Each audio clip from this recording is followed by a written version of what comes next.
দেশে পানি বেড়ে যাচ্ছে এবং প্রচুর বৃষ্টিপাত হওয়ায় শাকসবজি অনেক কিছু নষ্ট হয়ে গেছে।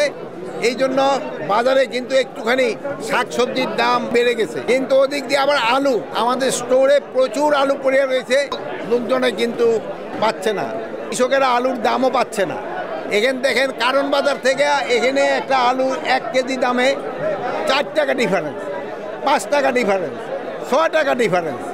এত হয় ভোক্তারাও যেরকম ক্ষতিগ্রস্ত হচ্ছে, কৃষকও কিন্তু ক্ষতিগ্রস্ত হচ্ছে। আমাদের দেশে দেখা যায় যে মধ্যস্বত্বভোগী যারা আছেন তারা একটা কিন্তু দামটা অনেক বাড়ায় দেয়, কৃষকও ভালো দাম পায় না, ভোক্তারাও বেশি দামে কিনতে হয় না। ভাই আমি চাই মধ্যস্বত্বভোগী যারা আছেন তাদের আপ করার স্পিডটা একটু কমায় আনতে হবে। অন্যান্য জিনিসের দাম আপনারাও দেখলেন মার্কেটে মোটামুটি সহনশীল আছে, কিন্তু সবজির দামটা কিছু কিছু ক্ষেত্রে একটু বেড়ে গেছে, আবার আলুর দামটা কমে গেছে।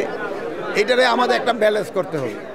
আর একটা জিনিস হলো পলিথিনের কোনো উপকারিতাই নাই, এটার অপকারিতাই সবচেয়ে বেশি। আর আমরা যদি এই পলিথিনটা বন্ধ করতে পারি, আমাদের পাটের ব্যাগ যদি আমরা ব্যবহার করতে পারি, যেহেতু একসময় আমাদের কিন্তু পাটের একটা বিরাট চাহিদা ছিল, এখন কৃষকরা কিন্তু পাটের এরকম দাম পায় না।